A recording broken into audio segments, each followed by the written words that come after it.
For decades, if you heard about a baby being born by spinning its mother like a top, you probably thought it was a joke, an urban legend, something from a bad sci-fi movie. But no. In the 1960s, a brilliant mining engineer and his wife patented a machine that would strap a woman to a table, spin her at high speed, and literally fling the baby out using centrifugal force. They called it an apparatus for facilitating the birth of a child by centrifugal force. The world laughed. The medical community ignored it. But George and Charlotte Blonsky? They were dead serious. And in 1999, long after they were gone, the invention won an Ig Nobel Prize, the award that first makes you laugh, then makes you think. This is the story of the most bizarre birth machine ever patented in America, and it all started with a trip to the zoo. George Blonsky was born on December 2, 1901, in China, to Russian parents. Life was hard. He grew up in a world of revolution, exile, and survival. His family moved to America, where he attended a Russian prep school and then earned his degree from the Massachusetts Institute of Technology, MIT, in the class of 1926. A mining engineer. Tough, precise, the kind of man who blasted rock for a living and never backed down from impossible problems. He traveled the world, Korea, Alaska, Arizona, Montana, always with his wife Charlotte, Lotte as he called her. They were a team. They loved children, but they never had any of their own. That fact would haunt and inspire their wildest idea. George was no stranger to forces. In mining, you deal with gravity, pressure, explosions. He understood physics the way most people understand breathing. One day in the 1950s or early 60s, the exact year is fuzzy, but the moment is crystal clear. George and Charlotte visited the Bronx Zoo in New York City. They stood, watching an elephant. The massive animal was slowly spinning in place, turning circles. A zookeeper leaned in and said something that changed everything. He claimed, wrongly as it turns out, that elephants do this before giving birth. The spinning helps the calf come out easier. George's engineer brain lit up. He thought about gravity, about how babies fight to enter the world against friction, constriction, resistance. In primitive societies, women were strong, active, muscled from hard labor. Their bodies were built for birth. But in modern civilized America, women sat at desks, rode in cars, lacked that raw power. Nature's equipment was under-equipped. What if you could supplement it? What if you could add an external force, gentle, controlled, precise, to help the baby overcome those resisting forces? Centrifugal force. The same force that pins you to the wall in a spinning carnival ride.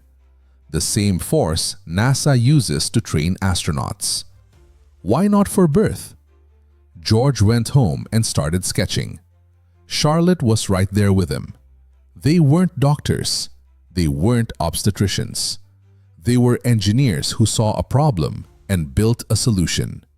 No bureaucracy, no peer review, just pure, stubborn ingenuity. They filed their patent application on January 15, 1963. On November 9, 1965, the United States Patent Office granted them patent number 3,216,423, Apparatus for facilitating the birth of a child by centrifugal force. The world now had an official, government-stamped spinning birth machine. But would anyone ever use it? And how dangerous was this thing really? The patent drawing is something out of a mad scientist's notebook. Figure 1 shows a woman lying flat on her back, strapped to a circular table with her legs spread in stirrups. Standard obstetric position, but everything else is insane. The table is mounted on a central shaft like a giant record player. Electric motors underneath spin the whole platform. Centrifugal force pushes outward. The idea? As the table accelerates, the baby, already descending in the birth canal, gets an extra push from the artificial gravity, pulling it toward the edge. No more hours of pushing, no forceps, no vacuum extractors, just physics doing the work. But George and Charlotte weren't reckless. They built in safeguards. Around the spinning table was a large, curved, flexible net. Think circus safety net, but medical grade. If the baby shot out too fast, it would land softly in the net instead of slamming into the wall. The net was angled to catch and gently roll the newborn to a padded receiving area where nurses or doctors waited. They even specified adjustable speed controls. Start slow, maybe 10 revolutions per minute, then ramp up to 30 or 40 if needed. At peak, the edge of the table could hit forces around 7 to 10 Gs. That's fighter pilot territory. Astronaut training levels. The mother would feel like she was being crushed outward, blood pooling in her extremities, vision tunneling. But the patent claimed it was tolerable for short bursts. The baby? It would experience the same outward pull, helping it slide through the final inches of the birth canal in seconds instead of minutes. They thought of everything, or so they believed. The mother's head was near the center, the axis of rotation, so her brain experienced almost zero extra force. Her feet and pelvis took the brunt. They added straps across the chest, hips, and thighs to keep her from sliding off. Oxygen mask if she got dizzy. Monitoring for fetal heartbeat. The whole setup was meant to be in a hospital delivery room, not some back alley garage. George even suggested padding the net with soft material to cushion the landing.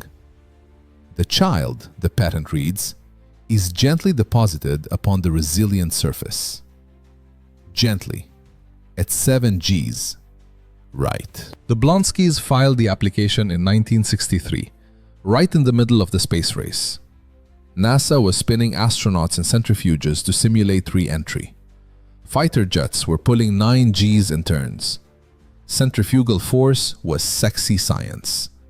George, the mining engineer who knew how to move mountains with controlled explosions, saw birth as another engineering challenge.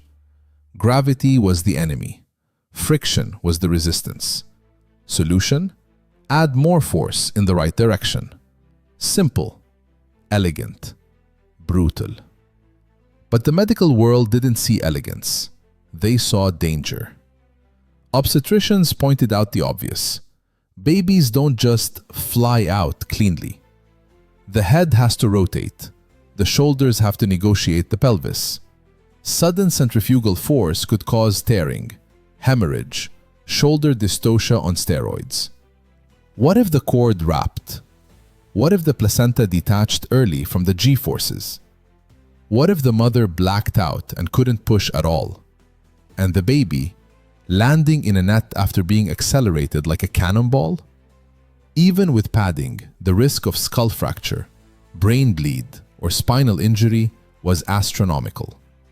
No animal, not even elephants, gives birth by spinning. That zoo story? A myth. Elephants don't spin before labor. They pace, they trumpet, they lean on trees. The zookeeper probably made a joke. George took it seriously.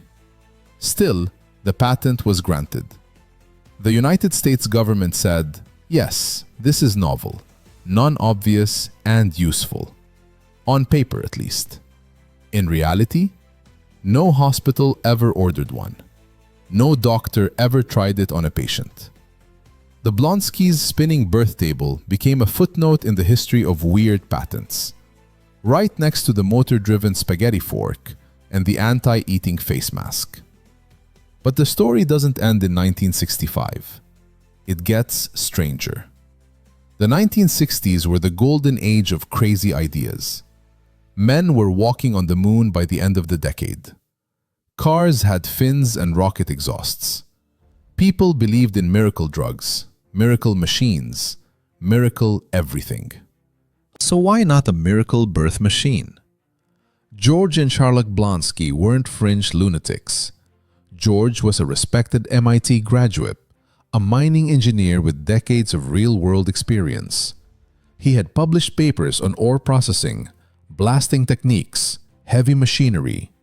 He knew force vectors better than most obstetricians knew anatomy. Charlotte stood by him every step, co-inventor, co-patent holder, the quiet force behind the sketches and late-night calculations. They truly believed this could help women. In their patent, they wrote passionately about the deficiencies of modern civilized women compared to primitive ones who gave birth quickly and easily. They saw centrifugal force as the equalizer, a technological fix for a biological problem. They even tried to promote it. George gave interviews, sparse but real. In one rare quote from the era, he explained, "The centrifugal force acts in the direction the baby wants to go, outward. It assists the natural forces already at work." He compared it to how farmers use centrifuges to separate cream from milk. Clean, efficient, scientific. They approached hospitals. They approached doctors. They approached anyone who would listen. The response?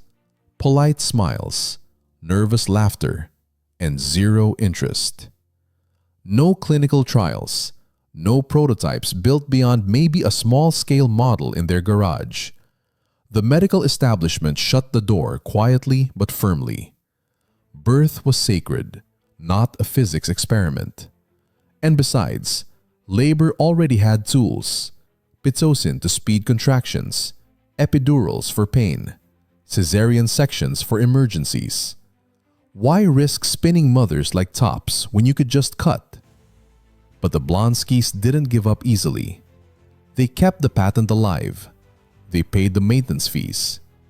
George continued his engineering work, consulting on mines, designing equipment, while quietly believing his invention would one day be recognized. Charlotte supported him. They grew old together, childless but never bitter. The spinning table remained a dream on paper, a footnote in Patent and Trademark Office records. Until 1999. That year, the Annals of Improbable Research, the folks behind the Ig Nobel Prizes, rediscovered the patent. The Ig Nobels honor achievements that first make people laugh and then make them think. The Blonsky's centrifugal birth apparatus was a perfect fit. In October 1999, at a ceremony at Harvard University, the prize for medicine was awarded posthumously to George and Charlotte Blonsky for their patented method of facilitating childbirth by centrifugal force. George had died in 1989. Charlotte passed in 1993. They never knew about the award. But the world finally noticed.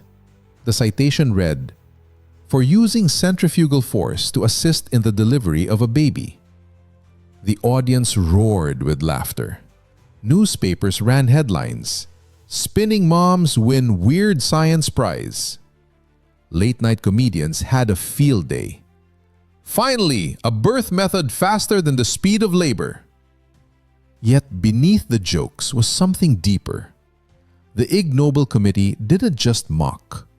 They highlighted genuine ingenuity gone astray. George Blonsky saw a problem: prolonged labor, maternal exhaustion, and applied the only tool he knew: engineering. He didn't have medical training, but he had physics. In a different era, or with proper testing, who knows? Maybe a modified, low-speed version could have helped in certain cases. Or maybe it was always doomed. Either way, the prize immortalized them. The spinning birth table became one of the most famous weird patents in history. right up there with the beerbrella and the anti-flatulence underwear. But the real legacy? It's not the laughter. It's the reminder that innovation often looks ridiculous at first.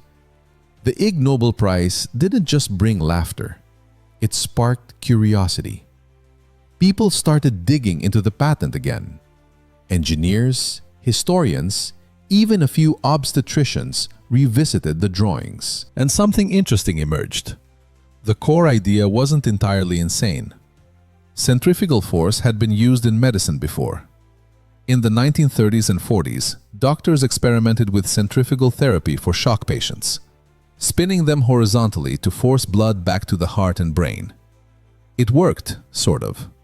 During World War II, the military tested spinning chairs to study blackout in pilots. NASA still uses giant centrifuges to train astronauts for high G-forces. So the physics was real. The application to birth? That was the leap. George Blonsky's real insight was recognizing that labor is, at its core, a battle against gravity and friction. In upright or squatting positions, the way women gave birth for millennia, gravity helps pull the baby down. Modern hospital births put women flat on their backs, fighting gravity every inch. The Blonskys flipped it. Instead of fighting gravity, amplify a perpendicular force to push the baby outward along the birth canal's natural path. In theory, a short burst of controlled centrifugal acceleration could shorten the second stage of labor, the pushing phase, from 30 minutes or an hour down to seconds.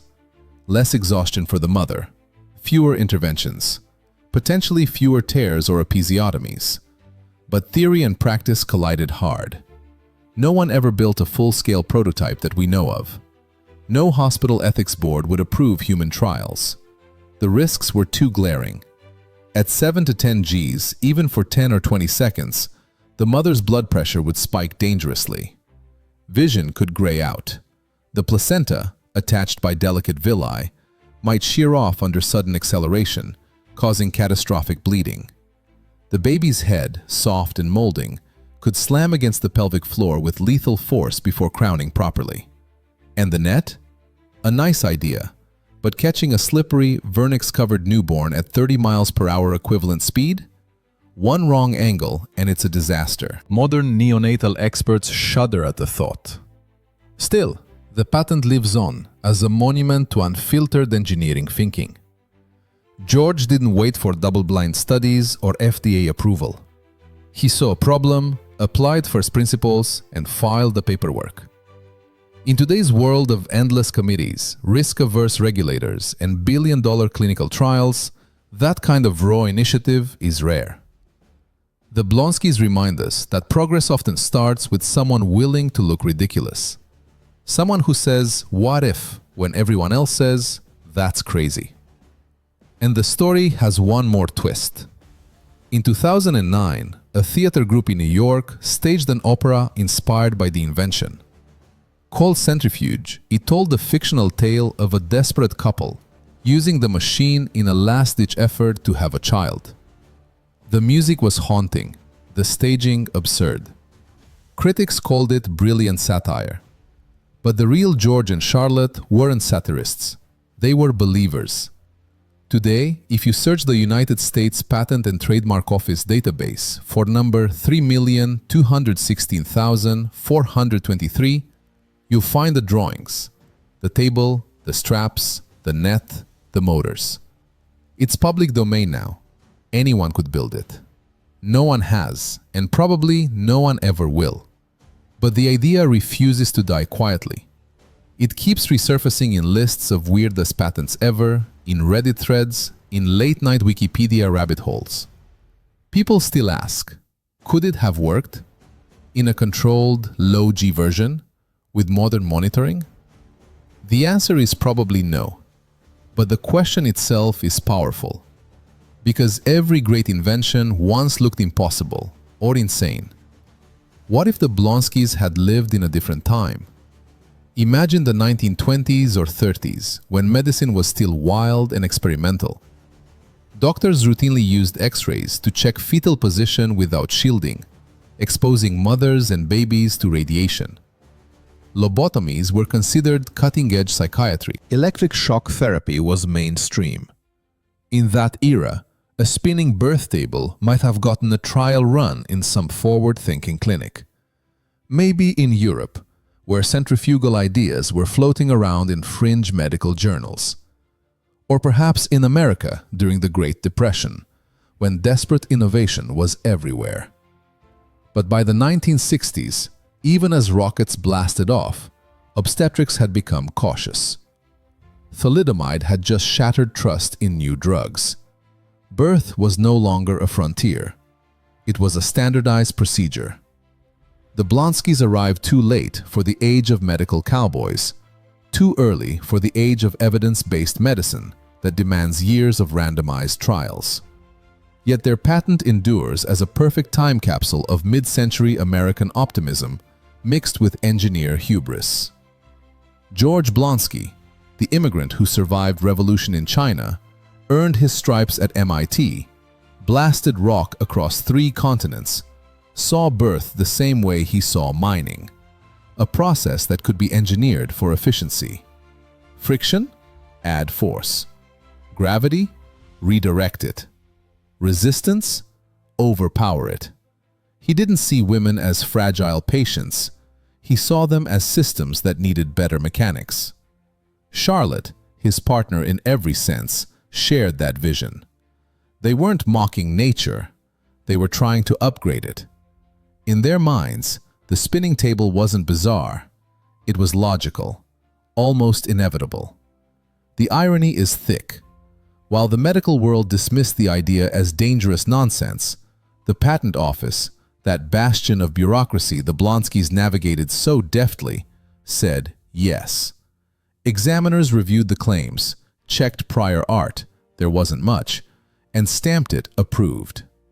The government that would later laugh at it through the Ig Nobels once gave it legal life. That's the beauty of the patent system. It doesn't judge sanity, it judges novelty. And the centrifugal birth apparatus was undeniably novel. Fast forward to today. In an era of high-tech births, induction drips, wireless fetal monitors, 3D ultrasounds, scheduled cesareans, the idea of a spinning table sounds prehistoric. Yet, some elements of the Blonskys' thinking have quietly influenced modern obstetrics. Birthing balls, squatting bars, and upright labor positions all fight gravity the old-fashioned way. Water births reduce friction.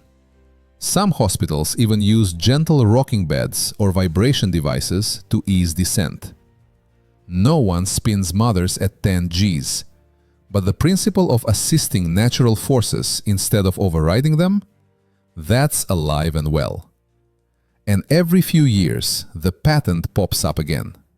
A viral tweet, a weird history YouTube video, a podcast episode on mad inventors. Each time, people react the same way. First disbelief, then laughter, then a quiet, wait. Could it? The answer remains no. Not safely, not ethically, not with our current understanding of physiology. But the persistence of the question says something profound about human ingenuity. We love stories of people who refuse to accept limits, even when those limits are there for good reason. George and Charlotte Blonsky weren't villains. They weren't charlatans. They were dreamers with blueprints. In a world that often punishes bold ideas, their spinning table stands as proof that sometimes the craziest concepts come from the most sincere places. George Blonsky died on April 23, 1989, at the age of 87. Charlotte followed 4 years later, on March 21, 1993. They never saw the Ig Nobel stage. They never heard the laughter echo through Sanders Theater at Harvard. But they also never had to endure the mockery that came with viral fame in the internet age. In their time, the patent was just another quiet entry in the USPTO database, one of millions. A private dream documented for the record. They lived full lives. George consulting on minds until old age, Charlotte by his side, the two of them sharing a marriage built on shared curiosity and stubborn resolve. No children of their own, but perhaps that absence fueled the obsession. They wanted to help other women bring life into the world more easily. Their solution was extreme, but the intent was kind. Today, the centrifugal birth apparatus exists mostly as a meme in engineering circles and a punchline in science trivia. Yet it carries a deeper lesson, one that echoes the stories of every misunderstood inventor who came before. Kelly Johnson built planes in a circus tent because bureaucracy would have killed the speed. Robert Goddard launched rockets while newspapers called him a fool. The Wright brothers were laughed out of towns before Kitty Hawk. Innovation rarely arrives politely. It often shows up looking ridiculous, dangerous, or downright stupid. The spinning table was all three. But it was also an honest attempt to solve a real problem with the tools at hand. In our era of AI-assisted design, billion-dollar drug trials, and risk-averse everything, the Blonskys remind us what raw, unfiltered ingenuity looks like. No focus groups, no venture capital, no IRB approval, just two people, a pencil, physics textbooks, and the belief that if nature can be improved, an engineer should try. They failed spectacularly, by every practical measure. No baby was ever born on their machine.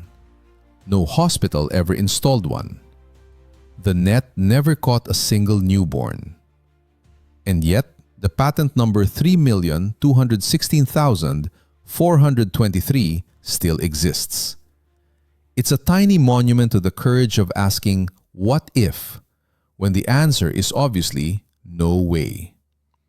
Do you think modern medicine or modern engineering has become too safe, too slow, too afraid of looking foolish? Let me know your thoughts in the comments. Because the next breakthrough might come from someone willing to file a patent that makes the whole world laugh, until it doesn't. George and Charlotte Blonsky didn't just invent a spinning birth table. They built a reminder. The line between genius and madness is razor thin. And sometimes the craziest ideas are the ones that force us to think hardest about what's possible. They doubted the spinning table, until it won an award for making us laugh and think. And in the end, that's a kind of victory all its own.